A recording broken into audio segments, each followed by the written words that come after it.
Olá a todos, estamos de volta neste terceiro programa do nosso painel de conferência Conexões entre a Cultura Galega e a Brasileira. Então, neste painel de agora, das 4h30 da tarde, horário de Galiza, e 11h30, horário de Brasília, será apresentado o tema Brasileiro e Galego, dois irmãos que se desconhecem, do professor Guilhermo Fonseca. O professor Guilhermo Fonseca é professor de Filologia Galega e Portuguesa pela Universidade de Extremadura e doutor em Linguística pela Universidade de Santiago de Compostela. Então, irei passar agora a palavra para ele e ele vai iniciar a apresentação. Boa tarde, então. Eu não sei se estou sendo escutado e visto e tal. É a primeira vez que eu utilizo esse sistema aqui de apresentação. Então, qualquer coisa, vocês me avisam se tiver alguma coisa que não tá funcionando, tá? Eu, em primeiro lugar, queria agradecer os organizadores do evento, parabenizar os organizadores do evento e mandar um abraço para todo o pessoal aí no Brasil que estiver escutando esse evento.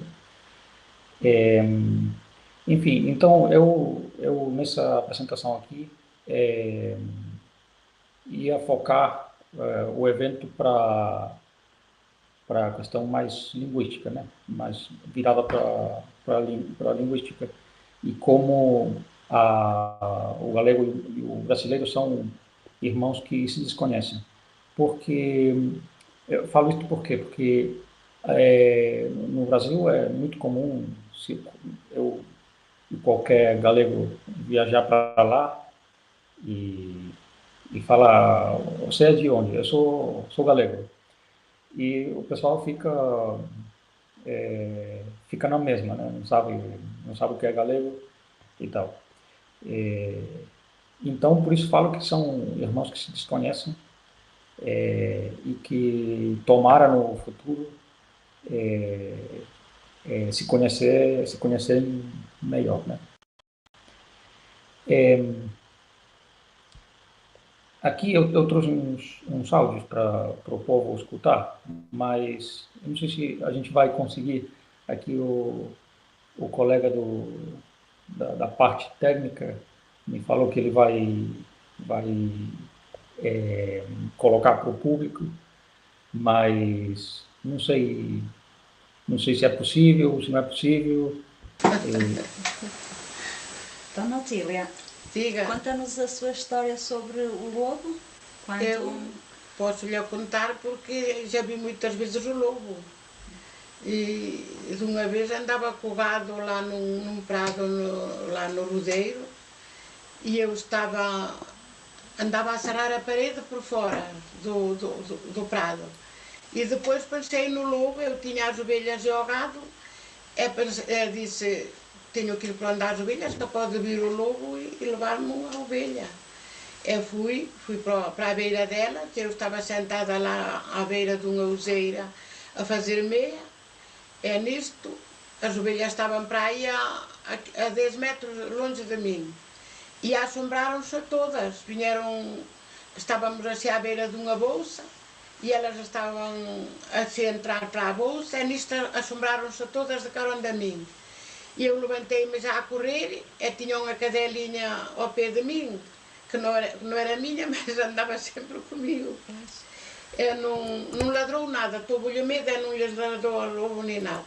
E eu logo vi que havia qualquer coisa, eu comecei a correr de cara onde as ovelhas, vou-te a cadela, mas a cadela não ladrou, só vi o lobo por a ladeira abaixo com a ovelha das minhas às costas. Obrigado. Eu não sei se aí aparece outro, nessa mesma página, se aparece outro áudio. Eu acho que ficou escondido aí e não sai. Mas eu tinha colocado outro áudio para comparar com esse primeiro. Esse. No texto 3, Cousas do Demo, grabado por Carmelado no 85 en Manda Coiro Mazaricos. Um dia que vinha das moças, também lhe passou uma coisa dessas que sempre nunca queria no medo. É sempre dizia, todas nos touros, todas assim, todas andando.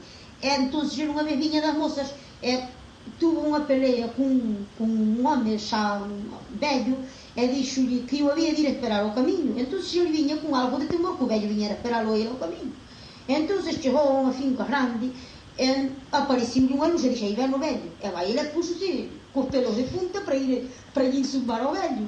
Resulta que vai chegou ao caminho e deu correr atrás da luz, pensando que era velho. Mas depois aquela luz arreou toda e ele teve que se escapar. Ele não soube o que fora, marchou-se mais nada. Velho não era. Pero pensou que era do outro mundo. Ele não pensou nada, pensou que tudo que fora. Beleza, muito obrigado. Aí a parte técnica. Então eu coloquei esses dois áudios porque é verdade que eles têm uma certa antiguidade, não são de ontem. Mas se eu colocar esses áudios para um brasileiro comum, que não está muito ligado com a linguística e tal, eles vai responder, alguns vão responder que isso aí é português de Portugal, outros vão responder que é espanhol, e outros vão responder que é português de outras regiões do Brasil ou da Angola e outros países. Eu já fiz a prova com isso, até estou fazendo um estudo com isso, e acho que não tem muita diferença entre os dois áudios, nesse sentido, né? Nas respostas que o povo daria para identificar esse idioma. Agora bem, a diferença é que um desses áudios, o primeiro que a gente escutou, era português, do norte de Portugal, bem perto da fronteira com a Galícia, e o segundo era galego da Galícia, né? Mas a diferença, né, é que o povo brasileiro considera o que o pessoal fala em Portugal, considera a sua mesma língua, mesmo que muitas vezes não entende o que eles falam, mas consideram que é o mesmo idioma que os brasileiros falam, né? E por conta do galego, eles não conseguem identificar de onde é isso e muito menos afirmar que esse idioma é o mesmo que eles falam, né? Algumas vezes eles acham que sim, mas outras vezes nem sabem, né? E por isso a gente está fazendo essa apresentação aqui, né?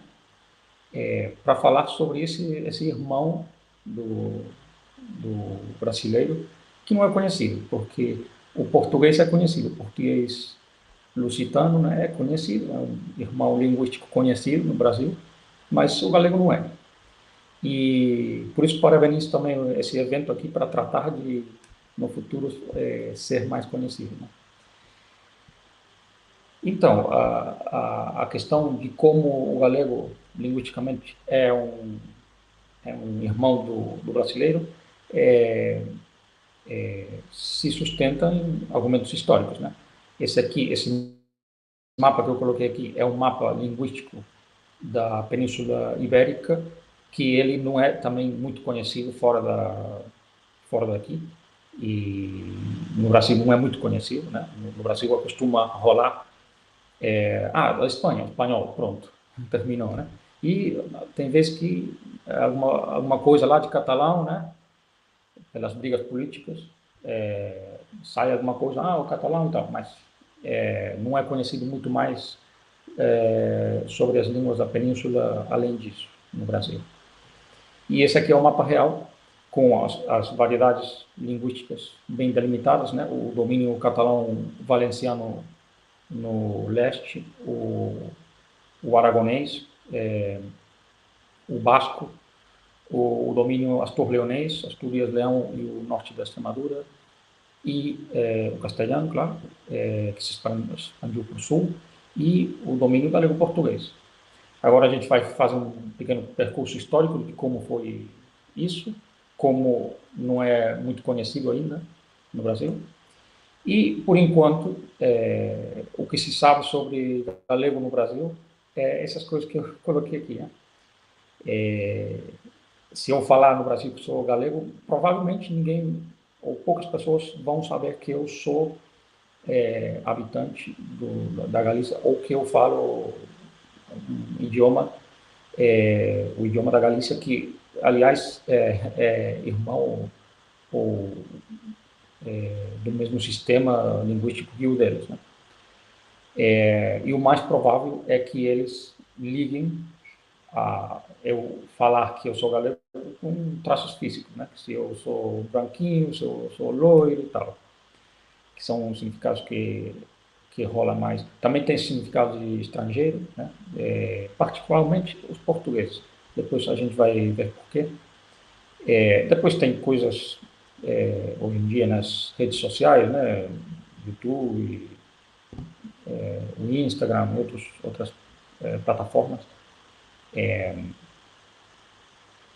sobre a Galícia em termos de vender um produto, né? Em termos de um youtuber ou um instagramer, tal, vender, ter o máximo número possível de ouvintes, né? Então se vende a Galícia, né, como uma parte da Espanha muito bonita, muito linda, tal, chove muito, essas coisas, esses tópicos, né? E além disso não é muito conhecida quando nos anos 90 era um pouco mais conhecida quando o Deportivo da Corunha, esse time de futebol que eu torço, contratava brasileiros de renome, aliás, né? Contratou o Bebeto, o Mauro Silva, o Djalminha. Então, na época, isso trouxe um pouco de sucesso, né, no Brasil. Ficou um pouco famoso o time e a Galícia por causa disso, mas foi uma coisa que já foi embora, né? 30 anos depois, o Deportivo só tem agora um brasileiro, mas é goleiro e está na Série B, né, do campeonato espanhol. Então, o pessoal não sabe mais.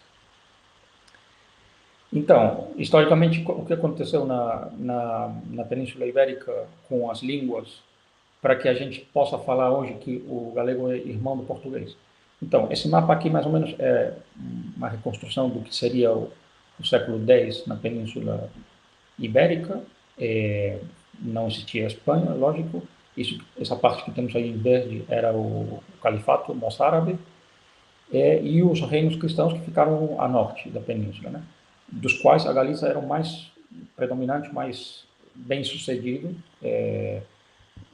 Foi o primeiro em circular moeda própria, enfim. E é o mais citado nas fontes árabes, em fontes europeias.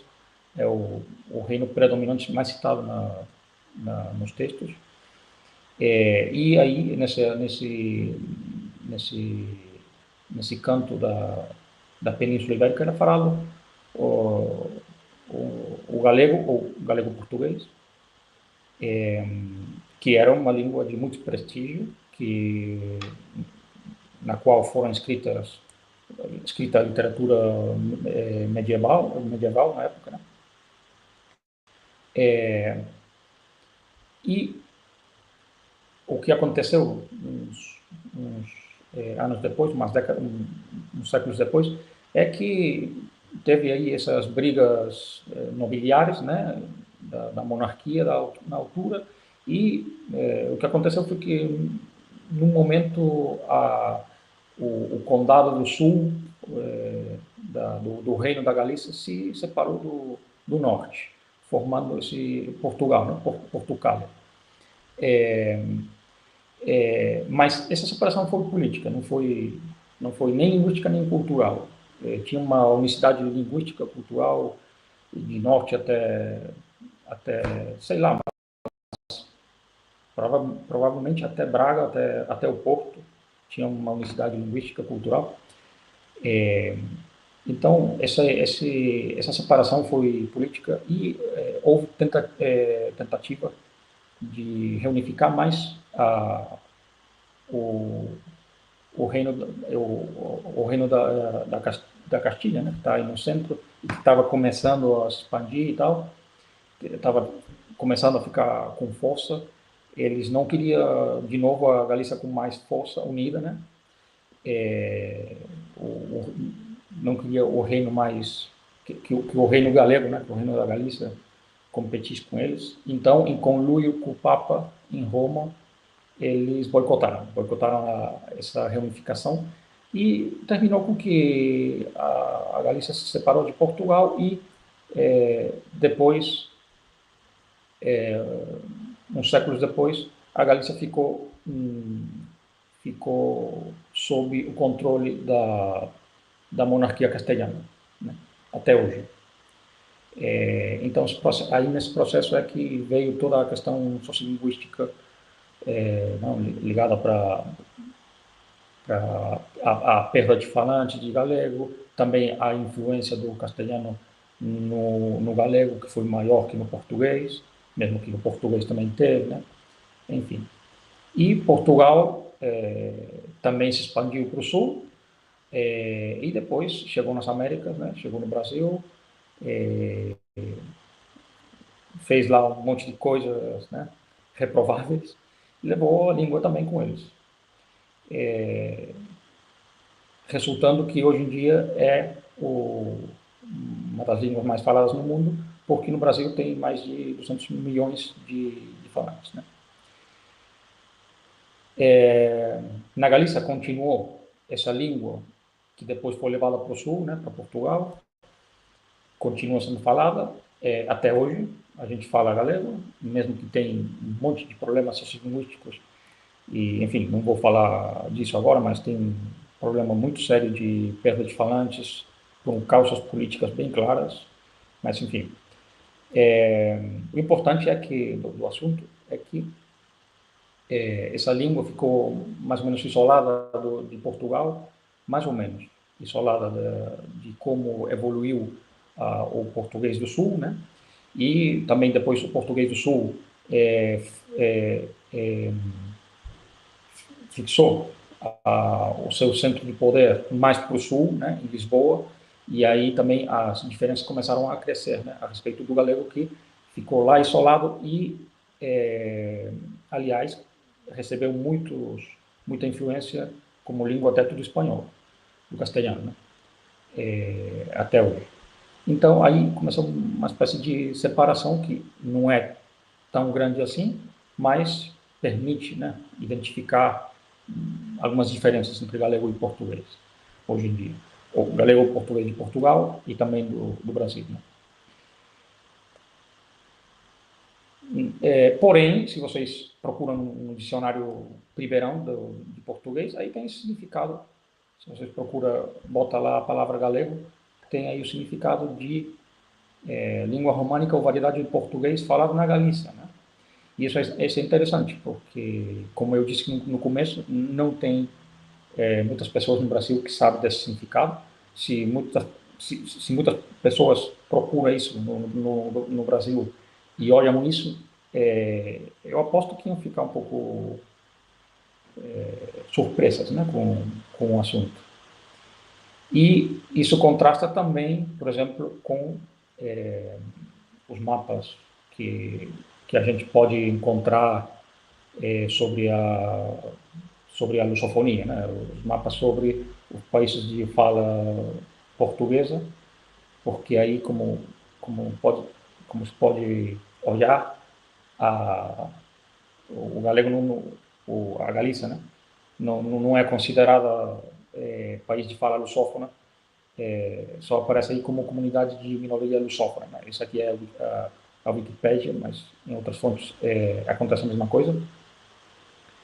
E então não é considerado o galego como uma variedade de português, como é, por exemplo, o brasileiro, o angolano,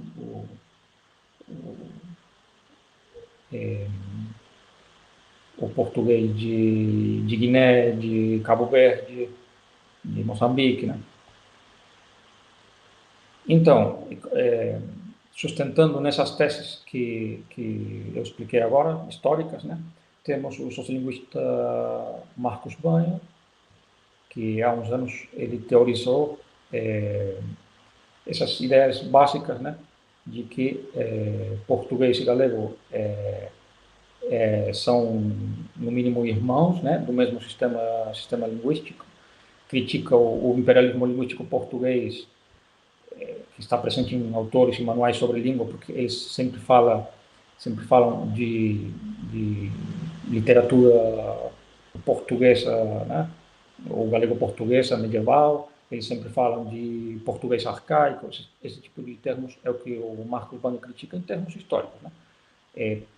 Tendo em conta que o galego foi levado para o sul, e que, quando surgiu a língua, essa língua era galego, né? Era chamada de galego porque era o reino da Galícia e não existia Portugal, né? Quando menos como o reino. Então, ele defende a etiqueta galego, né, em substituição de galego-português. Ele afirma que o português procede do galego, não do latim só indiretamente, né? E depois, finalmente, ele afirma que o português, já com esse nome, que foi para o Brasil, né, invadir, conquistar outros continentes e se expandiu como língua, hoje em dia, no Brasil, né? Aí temos um exemplo, né, Cantigas Medievais galego-portuguesas. Ele sustenta que essa etiqueta deve ser superada em termos históricos, né, para uma etiqueta galego.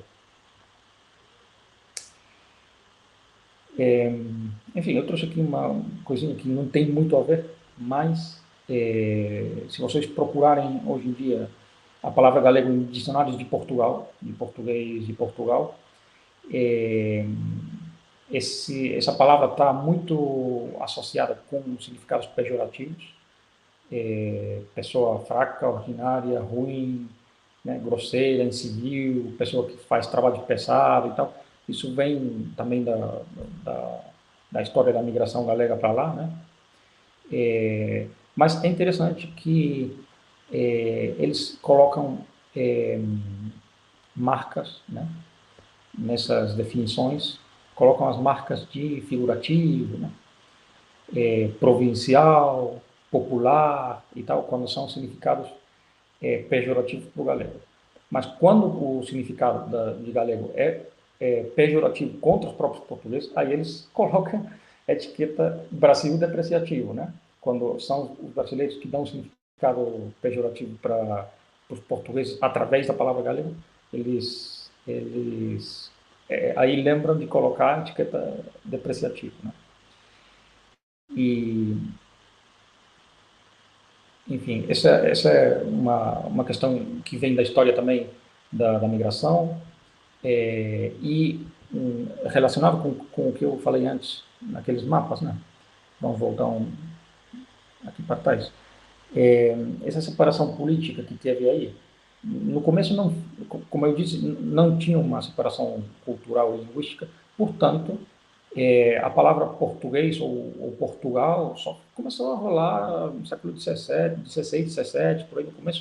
No começo ninguém chamava isso de Portugal, e por isso é que ainda hoje em dia o pessoal do centro e do sul de Portugal chama pejorativamente os portugueses do norte como galegos. As pessoas do Douro, do Minho, né, das beiras, é muito comum você ir no Algarve, por exemplo, né, e eles chamam os habitantes do norte de galegos, né? E por isso também tem esse significado que eu falei antes aqui, né?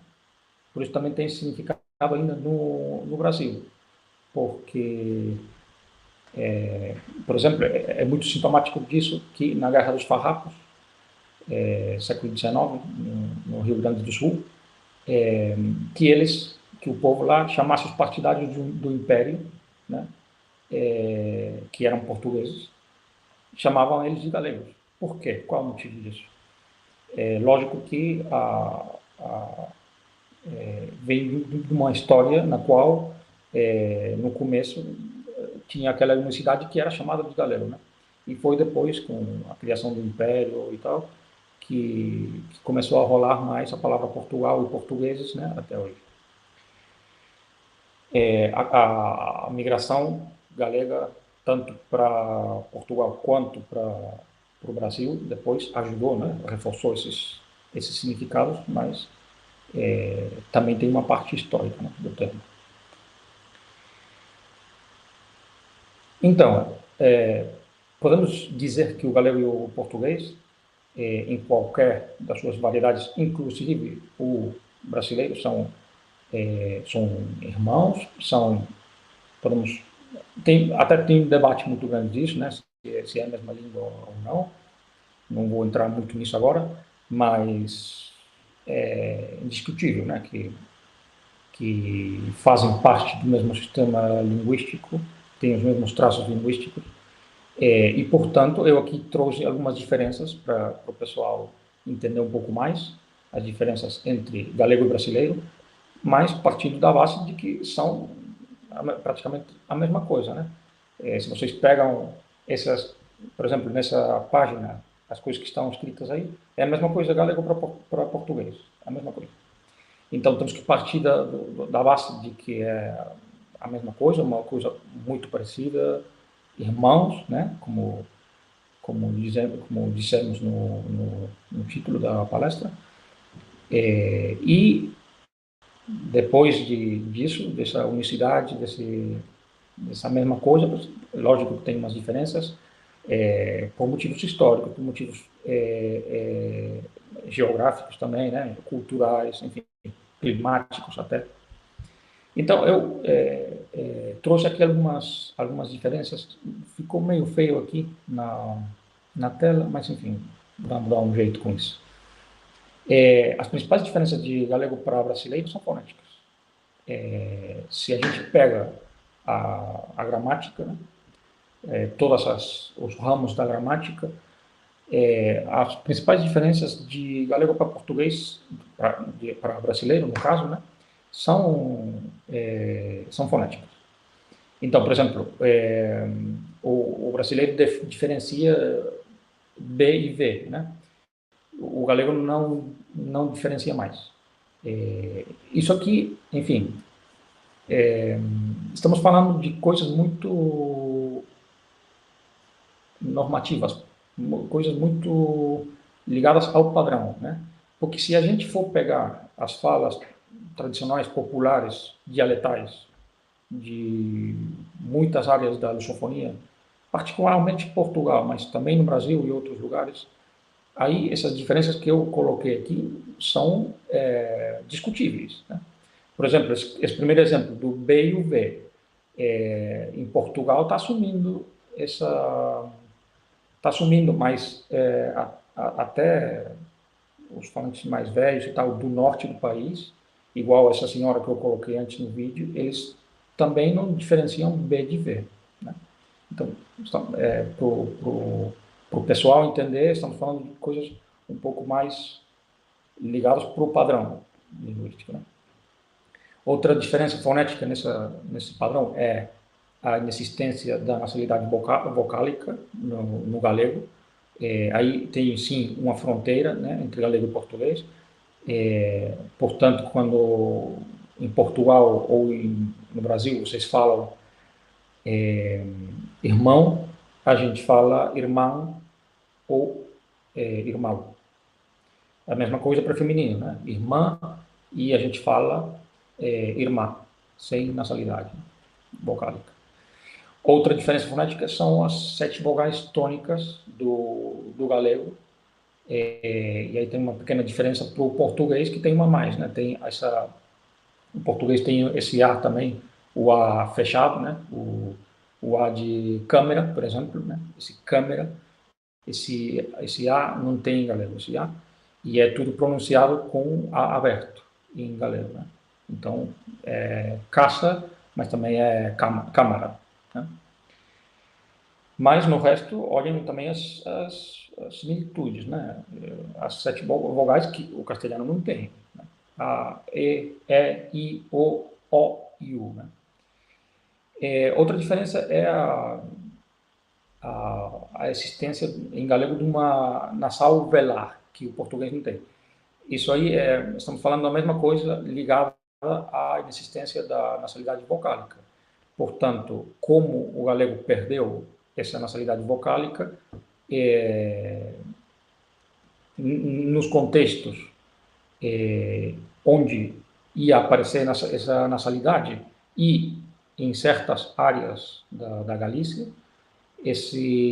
essa nasalidade transmutou, né, para uma nasal velada. Então, o exemplo que eu coloquei antes, né, irmão em galego é irmão, não em todos os dialetos, mas na parte central e ocidental da Galícia, é irmão. E esse N final é um N que não tem no português padrão, mas tinha e ainda é conservado em certas falas populares. Por exemplo, esse exemplo que está no número 4 aí, uma, esse uma foi uma criação do português, foi uma criação moderna que veio da escrita.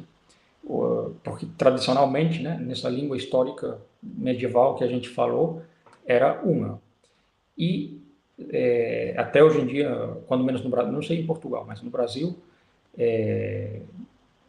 se você pegar uma conversa meio coloquial, né, com falas mais populares e tal, você vai escutar esse uma como se fosse esse U e o A nasalizados, mas sem M. É muito comum escutar no Brasil, quando menos em Minas, por exemplo, né, Minas Gerais, uma fazenda. Em vez de uma fazenda. Muito comum isso. Então, a pronúncia histórica do galego português lá ainda conservada. Né? E outra diferença fonética importante é o sistema de sibilantes. Para resumir, o galego perdeu os pares surdos, sonoros das sibilantes. E, portanto, hoje em dia pronuncia em todo o paradigma, né? Em todos os contextos, com as sibilantes surdas. Só, né? Então, por exemplo, vocês brasileiros fazem diferença de xarope para agenda, que é sonoro, e a gente não faz diferença. Então é tudo surdo. Portanto, é xarope e é agenda. Fazem diferença de congresso, surdo, para casa, sonoro, né? E a gente não faz. A gente fala congresso e caça. Né? E depois tem esse zero, né? Que no galego tem duas soluções. Tem a mais vinculada com o padrão, que é zero, e outra que está em regressão, que é o mal, para mim, mal chamado de ceceio, que é zero, né? Ou zero. E, enfim, isso aqui daria para um debate também importante, porque eu acho que esse zero aí, interdental, tem origem castelhana e muito provavelmente é um castelhanismo histórico dessas falas no galego, né? A pronúncia que tem os brasileiros das laterais e róticas também é diferente de como pronunciam os galegos, né? Então, por exemplo, a gente pronuncia carro e vocês pronunciam carro, né? Carro, ou na lateral, né?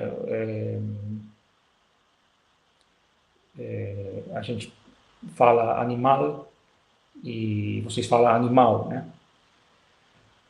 E na nasal palatal também tem uma diferença pequena de pronúncia, né? Enquanto vocês falam caminho, os galegos falamos caminho. A nossa é uma nasal mais palatal e em muitas falas do Brasil, muito comum que essa nasal palatal ficou já como uma semivogal, né? Caminho. Na morfossintaxe há diferenças, depois a gente vai ver, mas as diferenças são, sobretudo, entre galego e brasileiro, não tanto com Portugal. E depois tem diferenças lexicais, né, lógicas, pelo fato de que a gente mora 8.000 quilômetros de distância, que estamos separados por 500 anos, né, de língua, separadas, que aí tinha umas línguas indígenas que aqui não tinha, que teve outras de substrato, enfim, muitas coisas que influenciam na evolução da língua, e é lógico que vai sendo habilitado um léxico diferente para as duas realidades, né?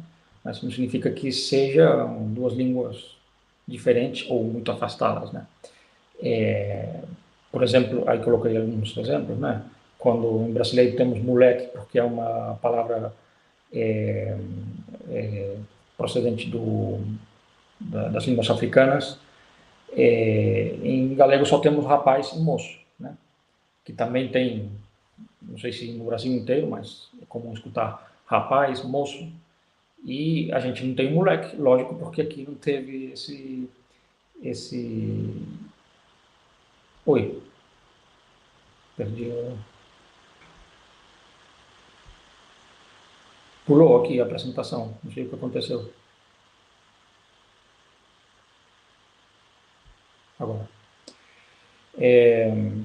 Isso. As línguas de empréstimo também, né? O galego, por motivos históricos, pega mais empréstimos do espanhol, e o português brasileiro pega mais do inglês, né? Então, por isso, é lógico que, enquanto aqui tem o bocadilho, no Brasil tem o sanduíche, né? Também tem outras diferenças lexicais de frequência de uso, que não quer dizer que as duas palavras, que tem uma palavra diferente para outra, do Brasil para galego. Simplesmente que tem nos dois idiomas, mas numa realidade geográfica. É mais usada uma e na outra a outra, né? Por exemplo, no galego é mais comum escutar despertar do que acordar. E no português tem as duas também, mas é mais comum escutar acordar, né? Criança, alface, né? Tem vários exemplos assim também. E na semântica, as diferenças semânticas, o melhor exemplo que eu acho que tem é esse aí das comidas do dia, né? São as mesmas palavras, o mesmo léxico, mas teve uma mudança de semântica, né? O significado. Então, os galegos almoçamos de manhã, né? O café da manhã dos brasileiros é o nosso almoço. A gente janta a meio-dia, e depois à noite ceia, né? E enquanto os brasileiros eles tomam café da manhã, né? Eles almoçam ao meio-dia e à noite janta. E aqui eu trouxe essa obra que eu achei muito legal, do professor Diego Bernal Rico, que é um galego que também morou no Brasil, que tem um conhecimento muito grande do português do Brasil, né? Ele escreveu essa obra bonita, linda, Português do Brasil, o Galego Tropical, e ele aí enumera também umas diferenças entre galego e português, entre brasileiro e galego e português, né? Então, por exemplo, ele coloca aí, do ponto de vista gramatical, né? Ele coloca, mas vocês vão ver que são diferenças pequenas. Ele coloca, por exemplo, a diferença que tem de brasileiro para galego e português no uso dos pronomes clíticos, né? Que o brasileiro se resiste a usar os clíticos, e os galegos e portugueses usam os clíticos muito, né? Então, enquanto a gente fala quero agora ou mais tarde, os brasileiros falam você quer agora isso, né? Ou mais tarde. O 2 também, né? Dei para ela, usando essa preposição e o pronome tônico. Enquanto galegos e português resolvemos só com o pronome átono e pronto, né? Então, o dei para ela em brasileiro, em galego e português é dei. A colocação do pronome também O brasileiro nesse sentido, é mais parecido com o espanhol, coloca sempre antes o pronome, e o galego e o português costuma colocar depois, exceto exceções, né? Então, o me dá café dos brasileiros é dá-me café dos galegos e portugueses.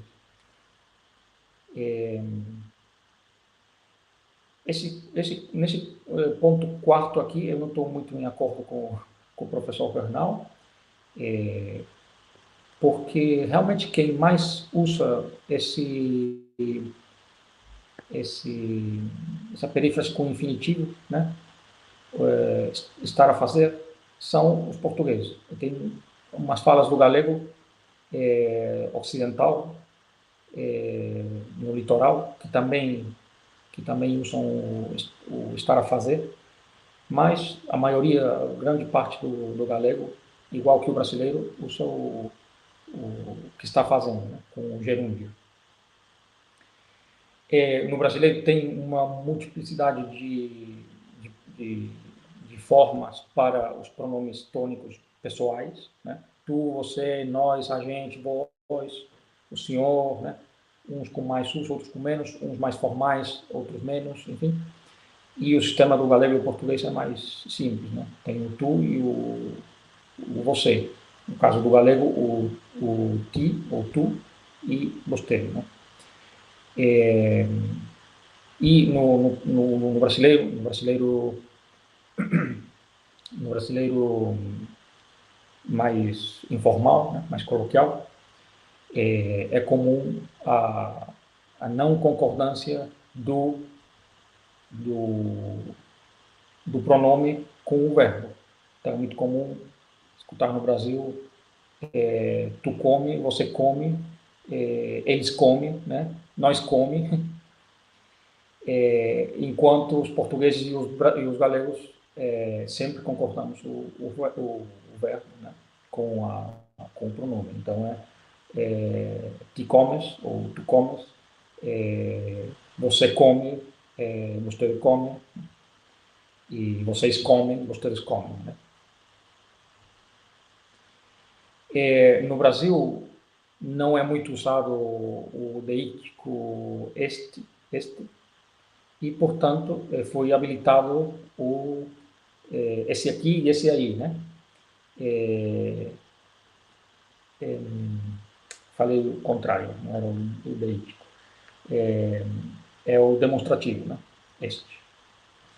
Então, como não tem a diferença de este para esse, porque no Brasil é tudo esse, então foi habilitado aí o deítico, agora sim, para reforçar e para delimitar bem o significado, né? Então, enquanto os galegos e portugueses falamos este, os brasileiros falam esse aqui, né? E se for esse, então é esse ali, né? Esse aí. Mas, bem, são diferenças pequenas, né? Tem também no brasileiro uma tendência a não usar a preposição nessas orações de relativo, né?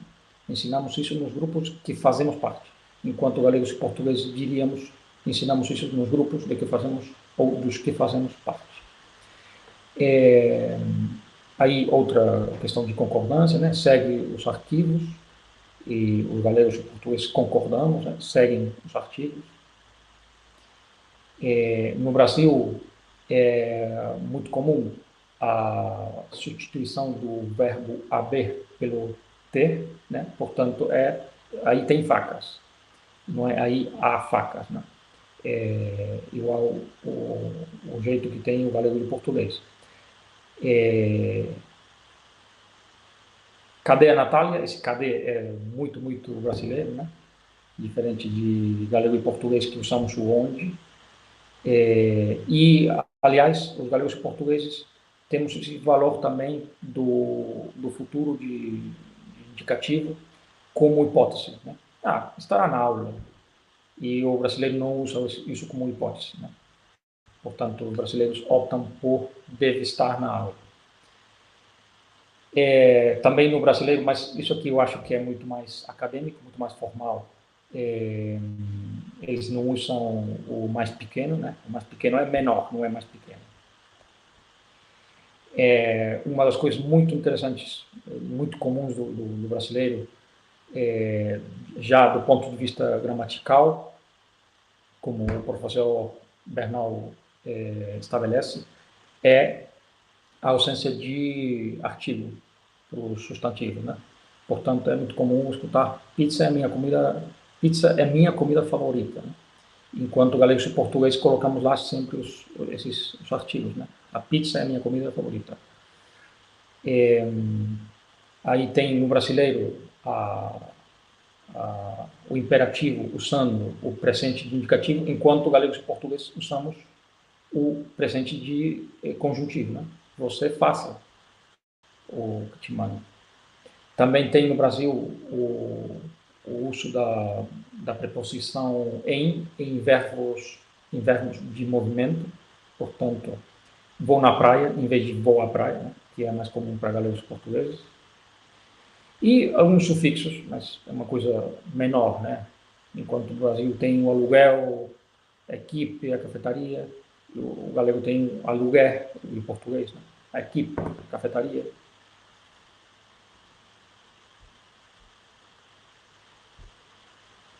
E no plano fonético-fonológico, a gente já focou muito nisso, né? Aí ele fala também do mal, né? Confrontando para o mal do mais velar ou mais palatal do galego e do português. A pronúncia como i dos s finais, né? Que o galego e o português não tem, a gente fala que. Esse 19 aí faz referência à palatalização que fez o brasileiro dos D e dos T diante de I, diante de J, né? Portanto, dia e tia, se bem que não é comum a todo o território, mas é bastante comum no Brasil, enquanto temos o dia e o tia em galego e português. É muito comum nos infinitivos o brasileiro engolir a última, né, a consoante final, falar cantar, vou cantar, enquanto galegos e português tradicionalmente tínhamos lá em vez de eliminar, em vez de apagar a consoante final, a gente conservou e ainda reforçava com uma vogal final de apoio, né? Então, se bem que hoje em dia está em regressão esse fenômeno, mas era muito comum, ainda é comum escutar vou cantar, em vez de vou cantar, né? E esse 21 aí é engraçado, né? A diferença que tem entre brasileiro por uma parte, galego por outra e português por outra, enquanto a fonologia das vogais átonas, né? Então, o brasileiro é talvez a variedade que mais sonora em todas as sílabas da palavra, né? Portanto, eles dizem pequena, né? E diferente, né? O galego fica um pouco no meio, já tem menos sonoridade nas átonas, mas ainda tem mais parecido com o brasileiro, né? Então a gente fala pequena e diferente. E depois, muito mais para lá, né, fica o português de Portugal, que tende a engolir muito mais as sílabas átonas e, portanto, eles falam pequena e diferente, né? Que é o que eu falei que é engraçado porque quando o povo, né, quando as pessoas costumam falar sobre português, né, de Portugal e tal, costumam dizer que não entende muito, tem muito a ver com isso aqui, né? O fato de não entender tem muito a ver com que a sonoridade cai, né? E aí parece que só está falando as consoantes, né? E no plano lexical, a gente já falou isso também, né?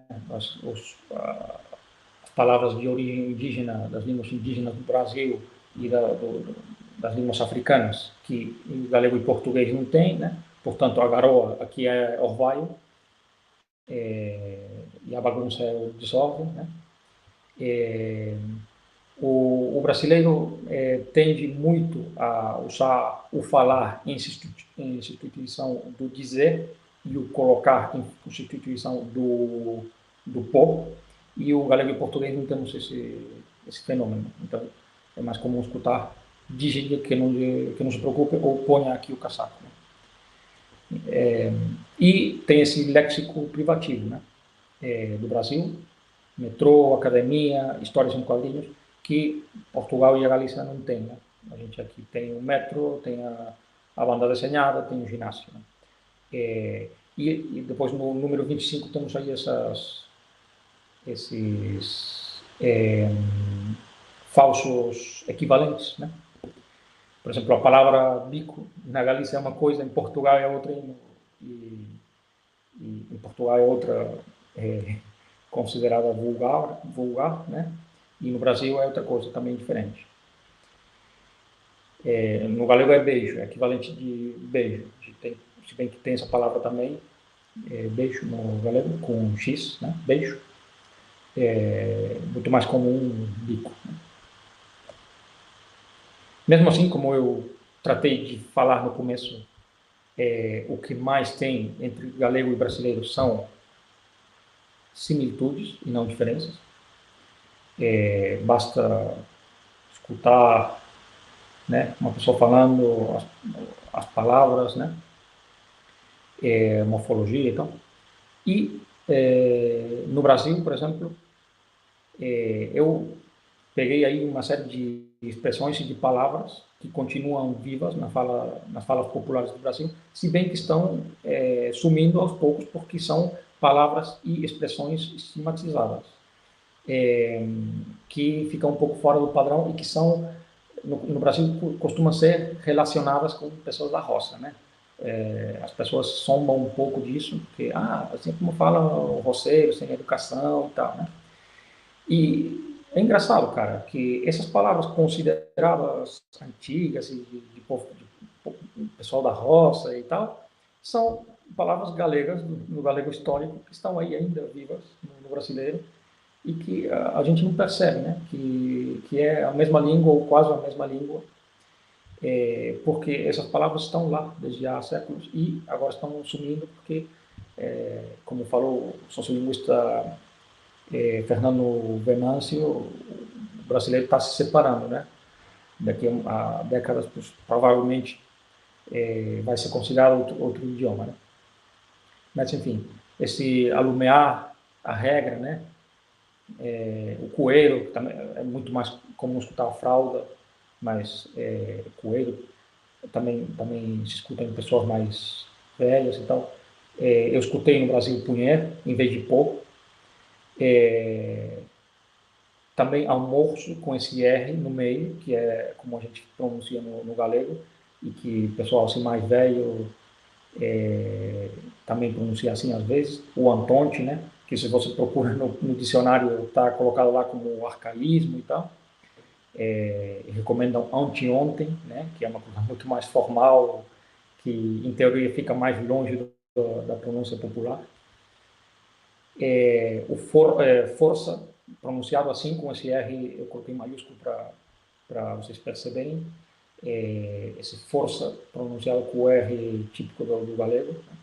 Está em riba da hora. Esse ferrar uma loita, né? Que é uma expressão que significa começar uma briga em brasileiro.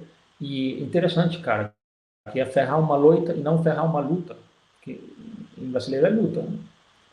Em português é luta.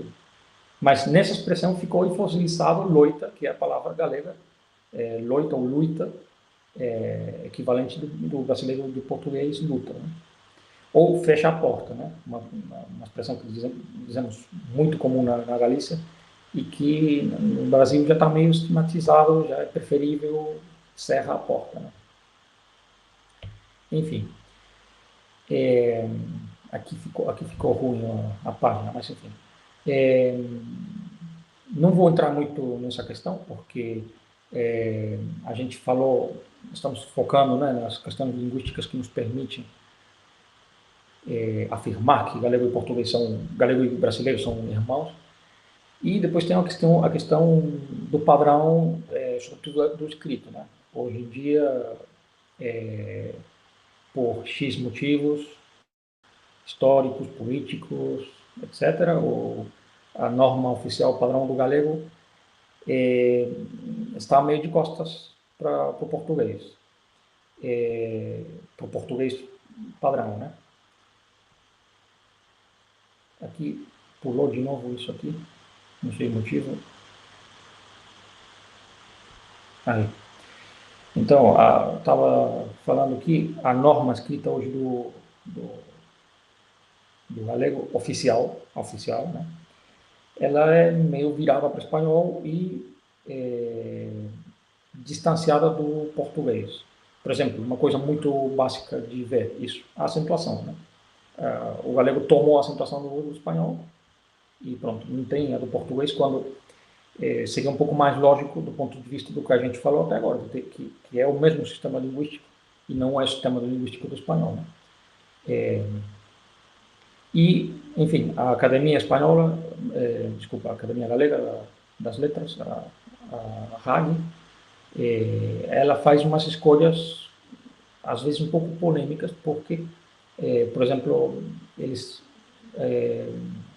padronizaram Choves, por exemplo, quando a forma tradicional sempre foi quinta-feira, e existia por todo o território, e até o franquismo, até os anos 60, 70, por exemplo, o meu pai lembra quando ele era criança que a gente falava com feiras ainda no galego, né? Depois chegou o castelhanismo, as feiras começaram a assumir, e a escola, como fala o livro do Carlos Caion, né? O livro negro da língua galega, a escola foi um agente em franquismo muito forte para extirpar as feiras, né? Mas tem essa escolha da academia que é potenciada na mídia, né? Nos meios de comunicação e tal, nos escritos oficiais do governo estadual, etc., potenciando uma forma mais Choves, né? Mais virada para o espanhol do que a forma tradicional que era do sistema linguístico galego-português, né? A mesma coisa, tarjeta em vez de cartão, que cartão é uma palavra que existe em galego, mas em certos contextos não é habilitada, né? Por exemplo, o cartão bancário, né? Também esse uso da preposição para objeto direto, tradicionalmente o galego não tem isso, né? Nem com nomes próprios. Ainda é comum escutar hoje em pessoas mais velhas vou ver Manuel, em vez de vou ver a Manuel. Mas a academia disse que com nomes próprios pode ser usado, né? Enfim, e o pessoal até nem sabe isso, fica colocando o castelhanismo, né? Até quando não é em nomes próprios, né? Depois tem os debates também, quando são criados neologismos, né? Que o galego podia ficar mais inserido com o português, pegando os préstamos do português, né? Mas a academia faz umas criações aí, tipo folga ou gromo, né? Que são criações mais isoladas do ponto de vista do sistema linguístico, né? do galego-português.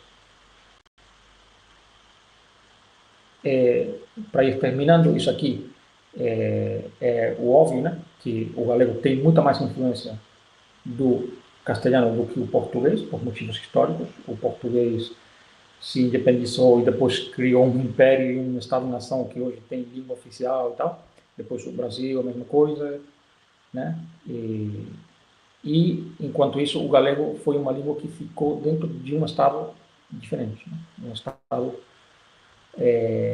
cuja língua principal era o castelhano, e é o castelhano, e, portanto, recebe muitas mais influências, né? Mas não significa que o português não tenha também. Na Idade Moderna, o português chegou a pegar muitos castelhanismos, até alguns que o galego depurou da norma culta, né? Por exemplo, o terreno, né? O castelhano, o galego é castelhano, né? Isso aqui um resumo, né, de que tanto o galego quanto o português, portanto o brasileiro, né, temos castelhanismos, eles têm que ser mais ou menos assumidos na medida histórica, mas também o jeito de enfrentar eles do ponto de vista da norma, aí já é um debate mais também político, né, que não vamos entrar agora. Mas, enfim, tem uma briga hoje em dia entre partidários de escrever o galego igual com a norma oficial, né, que é uma norma que foi elaborada em anos 80 e que, como eu disse antes, é um pouco mais virada para o espanhol, por exemplo, na acentuação, em algumas grafias e tal, em alguma seleção do léxico. Então, isso aqui é a comparação entre padrão português e padrão oficial da academia. Mesmo assim, não tem muita diferença, né? Na escrita, eu acho que brasileiro e galego dá para entender os dois, um ou outro.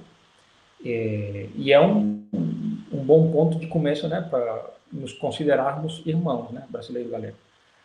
E tem pessoas que rejeitam essa norma oficial, considerando que ela está virada de costas para o espaço natural do galego, que é o espaço galego-português, né? Sistema linguístico lusófono, galego-português, galego internacional, enfim, tem a etiqueta é outro debate também, né? Então, eles se negam a usar a norma oficial e usam uma norma chamada de reintegracionista mista, né, que é muito parecida com o português padrão, só que nas diferenças mais importantes no nível fonético e lexical e tal que tem entre galego e brasileiro, entre galego e português, aí são habilitadas umas grafias um pouco diferentes, né? Por exemplo, quando eu disse que não tem mais nasalidade no galego, então eu sublinhei aí em amarelo, né? Esse projeção é o jeito de escrever uma coisa que uma nasalidade que em galego não tem, né? Então, para não escrever a nasalidade em galego, eles escrevem com essas grafias, né? E tem depois também pessoas que incluso vão além e acham que é a mesma língua e que tem que ser escrito igual o português, né? É possível isso? Eu acho que é possível, mas se é conveniente ou não, aí é o debate, né? Mas possível é. Eu posso ler para vocês esse texto aqui, que está escrito aqui em galego, com o meu sotaque galego, e vai ser praticamente a mesma coisa, né? E é possível, então, ler e escrever o português padrão como o galego, né? Importante lembrar que a Lava Jato tinha feito exatamente a mesma coisa, com consequências ainda mais drásticas para as empresas brasileiras com autoridades norte-americanas. Enviou e recebeu ilegalmente informacións estratégicas, secretas, sensíveis do sector productivo nacional para o goberno americano. O resultado foi inmediato e devastador. O goberno americano, a través do seu judiciario, que nos Estados Unidos é totalmente vinculado ao executivo, alá non hai concurso, o presidente da República nomea todos os xuíces federais do país, impuxo as maiores multas da historia do capitalismo americano aos grupos brasileiros. Foron dúcias de billóns de reais arrancados da Petrobras e da Odebrecht, por non falar de outras empresas.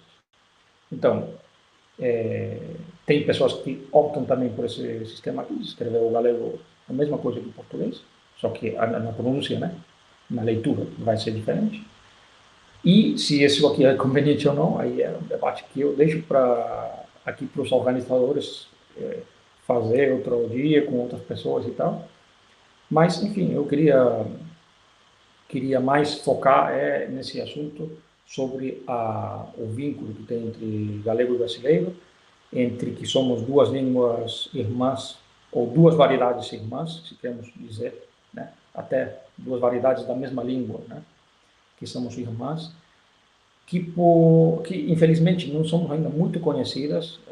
Aqui o brasileiro é mais conhecido que o galego no Brasil, mas ainda precisa de mais trabalho, né, para se conhecer. E espero que palestras como essa aqui e eventos como esse que organizam aqui a GAL e os brasileiros, né? Servam para mudar isso e no futuro termos maior relação linguística, cultural, maior intercâmbio entre galego e brasileiro, porque afinal somos variedades da mesma coisa, né? E infelizmente é um caso insólito de variedades da mesma coisa que estamos morando uns de costa para os outros. E só isso, gente. Muito obrigado. Eu fico à disposição. Eu acho que demorei 5 minutos demais, mas fico à disposição para comentários e perguntas que quiserem fazer. Então, muito obrigado, professor Guilherme, parabéns pela ótima apresentação. Acho que deu para dar um grande panorama bem geral sobre essas diferenças fonéticas, linguísticas, né, entre o galego e o português. Eu vou dar só mais uns 5 minutos para considerações finais e comentários do chat e depois vamos passar para o intervalo. Eu tenho algumas colocações aqui para fazer na apresentação de hoje. A primeira é que eu achei muito interessante como que o português brasileiro, principalmente esse português caipira, né, do interior do Brasil, conservou algumas expressões arcaicas que são de origem galega. Eu acho que isso que é o que mais curioso de tudo, né? Como você consegue estabelecer esses paralelos já desde o interior rural de São Paulo, de Minas, e você tem raízes galegas de expressões que são faladas na Galiza. Isso que eu achei muito interessante. Uma pergunta que eu queria fazer com relação a esse processo histórico de divergências de diferenciação entre o português de Portugal e o galego, né? Parece que, como foi explicado na apresentação de hoje, uma das maiores divergências que existem do ponto de vista da fonética seria, na verdade, entre o português de Portugal e o português brasileiro e galego, né? Então, eu queria perguntar para você a seguinte pergunta: a partir de que momento começou a ocorrer essa divergência fonética do português de Portugal com o brasileiro galego, né? Então, essa é a pergunta que eu queria fazer. Então, cara, confesso que fiz uma pergunta difícil que eu acho que não vou conseguir responder, mas as principais diferenças de fonéticas, né, entre galego e português começaram a rolar em fins da Idade Média, começos da Idade Moderna, né? Lá 1500, 1600, por lá foi que começou a se distanciar foneticamente. E depois o brasileiro é uma consequência, né, do rumo que foi levado o português daquela altura já para o Brasil, e aí foi misturado com indígena, com africano e tal, e já tomou outro rumo, né? Mas a época das principais mudanças foi aí, mais ou menos. Por exemplo, tem no século XVII, 18, quando, por exemplo, aparece o pronome galego, que não tem em português, de complemento indireto, o che, né? O CHE. Esse é análogo ao T, que tem em português, só que em contextos onde é complemento indireto, os galegos, a maioria dos galegos, só uma parte do sul e do leste não usa, pois usamos o che, né? Isso aí, os primeiros testemunhos escritos é do século XVII, XVIII, agora não me lembro direito. A arreada também, a arreada, que é um fenômeno que tem só no norte de Portugal, em pontos muito isolados do norte de Portugal, e no galego, também, primeiros testemunhos no século, acho que finais do XVII. Então, dá para ver, né, que as principais diferenças fonéticas foram criadas aí e foram reforçadas também pela fronteira política que começou a existir nos últimos séculos da Idade Média, né? E essa fonética sem sonoridade do português de Portugal, isso é recente, na verdade, né? São poucos séculos que começou a aparecer o pequeno sem as vogais, né? Isso é recente, né, Sim, na história. sim, e aliás é uma coisa mais do sul, é um Mais do fenômeno sul. mais do sul. Sim, no norte não é tão assim. Só que, claro, a gente tem que, para fazer esse trabalho, tomar umas referências mais padronizadas e tal, né? Mas é outro argumento, né, para ver que somos irmãos, Uhum.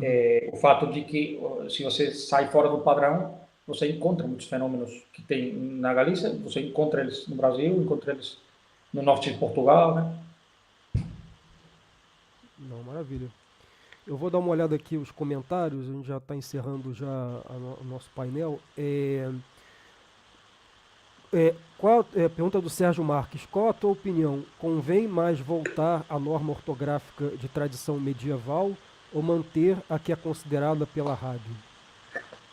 Pergunta difícil, Cara, hein? eu sabia que ia ser perguntado sobre isso. Não dá para fazer, não dá para fazer uma palestra dessa aqui e não se posicionar, né? Enfim, o que eu tenho claro é que eu não gosto de ser sectário no assunto, sabe? Não gosto de eu estou com a ração e os outros estão errados, né? O galego tem um problema muito sério de queda de falantes, enfim, e de prestígio também. E para o meu jeito de ver, também tem um problema de pouco relacionamento com o seu espaço natural, histórico e presente, que é o galego-português, né? Podemos chamar galego-português, galego, como fala Marco Urbânio, como quiser. Então, eu acho que as normas reintegracionistas, tanto se for a mista como escrever diretamente em português, eu acho que não tem nada de ruim. E também, mas do mesmo jeito que falo isso, também duvido que seja totalmente hoje, no dia de hoje, que seja totalmente efetivo jogar fora a da academia oficial, sabe? Eu acho que a gente tinha que debater isso com muita calma e sem sectarismo, sabe? Mas, sim, eu concordo que do jeito que estamos atualmente não está funcionando a coisa. Com a norma oficial só e tal, não está funcionando a coisa. E não é só culpa disso, né? Porque tem muitos motivos políticos que vai além de como a gente escreve. Não é só que os problemas do galego é porque a gente escreve a norma oficial da academia que é meio virada para o espanhol. Não é só. Eu acho que não é só isso. Que poderia ajudar uma mudança nesse sentido. Eu também acho que sim. Não sei em que grau, em que medida e tal, mas acho que a gente poderia debater isso, né, em conjunto, mas, enfim, também não tem muito jeito atualmente porque tem uma norma oficial, e aí também não dá para muito debate, sabe? Quem quer debate normalmente é as pessoas que queremos uma mudança, que queremos refletir sobre como podemos ficar mais virados para o português, né? Porque, por exemplo, já termino com isso. Quando você falou agora dos caipira, né? Eu cada vez que vou no Brasil, eu escuto e estou lá falando com o povo, gosto muito de bater papo lá com as pessoas, com o povo comum e tal. E cada vez que eles falam uma palavra que eu achava que não tinha português e que é do galego, sabe? Eu depois volto para a Galícia quase falando brasileiro, tipo, sabe, com orgulho de dizer, não, essa palavra aqui, cara, eu escutei lá no Brasil, ninguém inventou isso aqui, sabe, não é tipo, não, você está falando uma coisa que não existe, que é muito acadêmica e tal. Cara, não é assim, sabe, quando você vai no Brasil, descobre muitas coisas nesse sentido. Então, sim, eu acho que a norma deveria ser feita uma reflexão sobre, e, e eu não, o mais específico, eu não odeio nenhuma das formas e sou a favor de algumas mudanças acho que a norma reintegracionista não atrapalha e pode ser boa para conseguir que o galego fique mais ligado com o português e tal. E também eu acho que talvez a norma oficial que temos talvez ajude em algumas coisas. Né? Muito bom. E como você avalia também, a última pergunta antes da gente encerrar, como você avalia essa valorização do ensino da língua portuguesa nas escolas, que é justamente uma das bandeiras também do reintegracionismo, que até a Lei Paz de Andrade, ela visa justamente incluir o ensino de língua portuguesa, se eu não me engano, como língua optativa no ensino secundário galego, né? E como você avalia esse ensino do português nas escolas galegas como uma forma de resgatar justamente essas raízes linguísticas comuns, né, entre esses dois?